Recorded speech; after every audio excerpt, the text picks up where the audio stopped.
G'day YouTube, Wobbles on a lot here.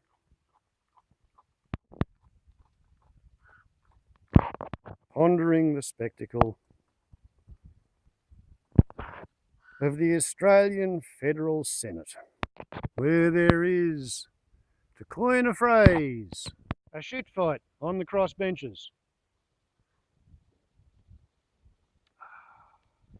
This particular shit fight was sparked when a Queensland Independent senator who calls himself the Liberal-Democrat senator, a fella called David Lyonhjelm, or Hanson-Young,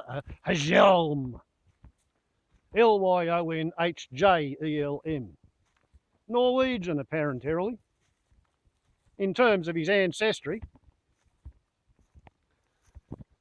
He's a bit of a Tea Party type, you see.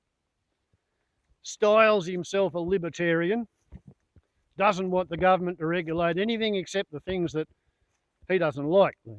Wind turbines, for example, he doesn't like them. He doesn't like anything which responds to the fact that global warming is a real thing and an existential threat to life on planet Earth. He wants to deregulate everything, grow the economy, and move onward and upward to a broad, European-oriented, sunlit uplands of the future. That's roughly what Lyonhjelm's into.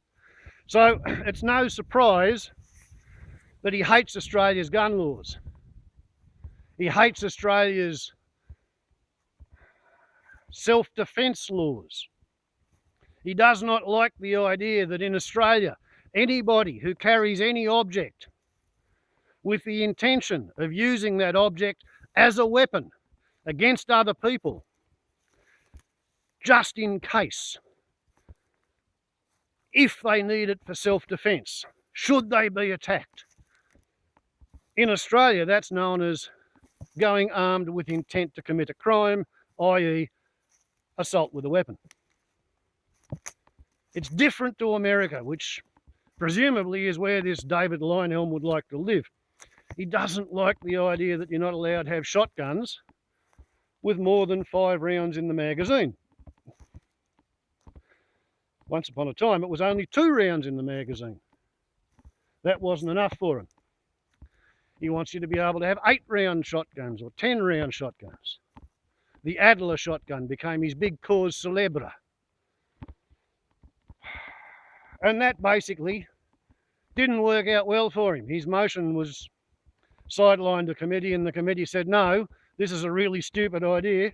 It doesn't line up with any of Australia's gun laws. We can't have the Adler shotgun. So David Lyonhjelm, who it turns out has some pretty good friends in the firearm importation, quote, industry, unquote, he came up with a private member's bill in the Senate. And I think I did hear that he had some support from Bob Katter, who's another Queensland redneck, dyed-in-the-wool gun junkie, shall we say.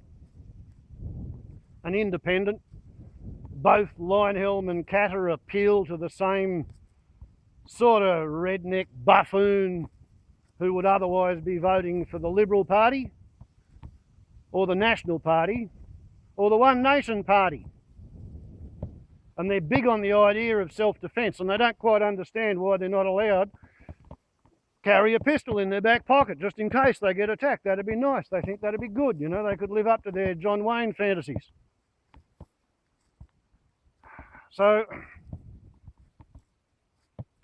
Lyonhjelm put up a bill in the Senate, and as I said, I'm pretty sure he had some help from Bob Katter. And the bill was intended to overturn all of Australia's self-defence laws. It was intended to overturn all of our prohibited weapons laws, because in Australia, the only people who are allowed to have tasers or capsicum spray to the uninitiated, are the police. They're both considered prohibited weapons. You're not allowed to carry a can of capsicum spray in your handbag just in case somebody attacks you, any more than you're allowed to carry a bloody knife just in case somebody attacks you. So Lyonhjelm introduces a bill into the Senate suggesting that all that should be overturned and Australia should start on a Senate bill to go to the House of Representatives and then come back to the Senate and then be made into law. Australia should start allowing his mates to import capsicum spray cans, mace, tasers, all that sort of stuff on the grounds that it's non-lethal. So therefore, like the police use it, why shouldn't they be allowed to use it? And of course, in the Senate, the Liberal Party, the Labor Party and the Greens all voted it down, and Lyonhjelm had the shits. And various people were speaking as to why they voted it down. And Lyonhjelm suggested that a 22-year-old comedian who was recently abducted and raped and murdered in Melbourne, I think Eurydice Dixon might have been a name, but I can't claim to be great at names. Anyway, I do know her first name's Eurydice. If she had been carrying weapons, then she might be still alive today, said Lyonhjelm in the Senate. Whereupon a Green senator by the name of Sarah Hanson-Young, she got up on her back pins and she huffed and puffed and said it's got nothing to do with carrying weapons. Men must take responsibility for their actions. Right? She's talking each individual man has to take responsibility for each individual man's own actions. That's what she said. Lyonhjelm got up and responded, acting emotionally, I believe, speaking emotionally, as if she had said, well, all men are rapists, because that's what he expected her to be saying, because that's where his mind is at. And I suspect he probably had this all pre-figured out in his head. If she says this, I'm going to jump in and I'm going to say, thus and such. So she says, men should take responsibility for their actions. Women shouldn't have to carry weapons to be safe from rape. He says, she just says all men are rapists. And then, because in his mind, if any woman says all men are rapists, then therefore, thus and because she must be a lesbian, because that's how his head works, then it's incoherent for Sarah Hanson-Young, who is a heterosexual woman, to make such a statement. So therefore, while in the Senate, he yells at her, you should stop shagging men. And she knew she was being insulted and spoken down to and instructed into how she should behave, but she didn't quite understand the twisted, labyrinthine manoeuvrings of what passes for the mind of David Quisling Lyonhjelm. So she accused him of slut-shaming her, of inferring that she was sexually promiscuous. And she's been huffing and puffing in the media for about 5 days on that particular topic. And Lyonhjelm wasn't saying that she was promiscuous at all. He was saying that if she thinks all men are rapists, then she should admit that she's a lesbian.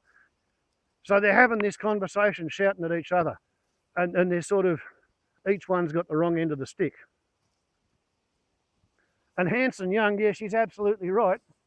All men have to take responsibility for their own actions.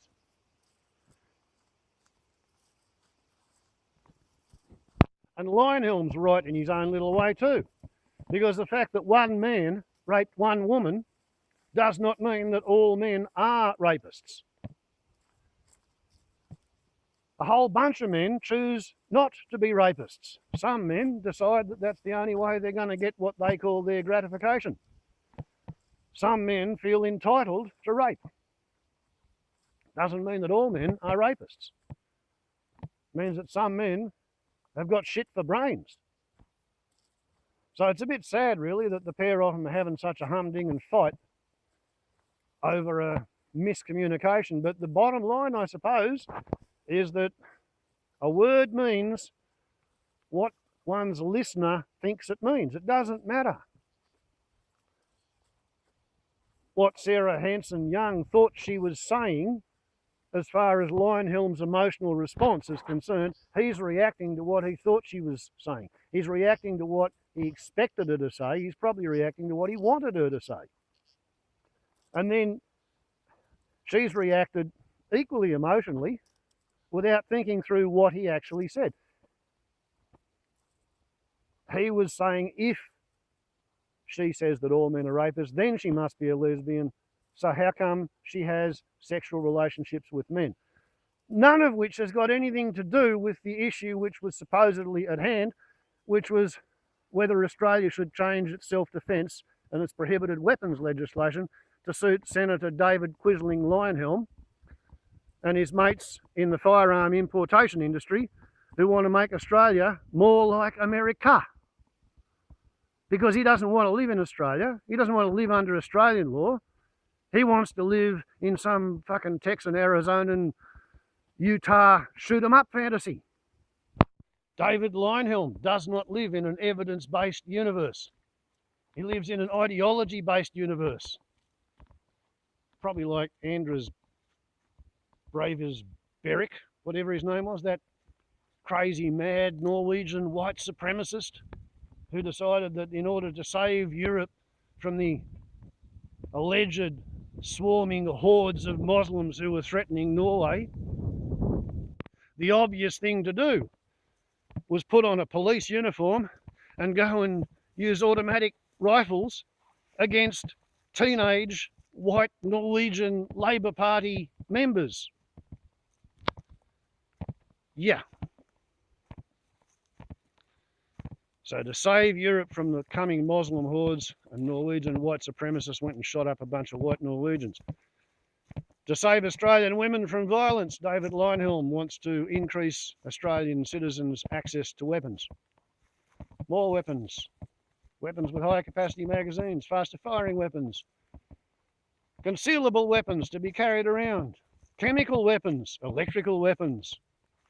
As long as you can sell a weapon, David Lyonhjelm will be happy, and so will his mates. And when he was losing the argument on the floor of the Senate, he suddenly decided to raise a straw man and turn it into a sexist attack on a Green, because, presumably, he figures that that will play very well in the right-wing, misogynistic, redneck, lunatic fringe of Queensland. And that's who he's hoping to be voted in by at the next election.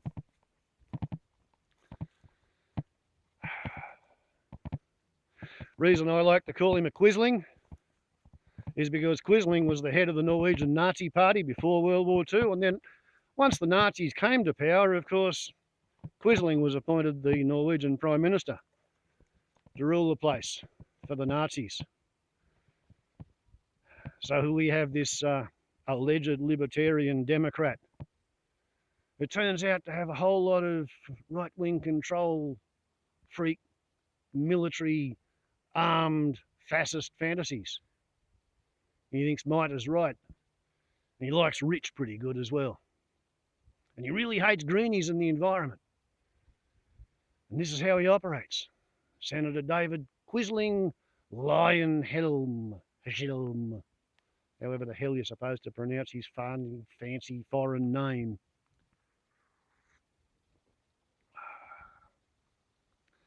As I understand it, there are actually 12 places for Australian refugees, political refugees, kept in Norway every year. So if he wants to piss off and go back to Norway, he can. He's welcome. They've got 12 places for refugee Australians. They hold them in reserve just in case anybody doesn't like it here and wants to repatriate their DNA to Europe. And unless I miss my guess, Lyonhjelm would be a whole lot happier if he just went home to his ancestral country. Warbles on a lot to YouTube. Ciao.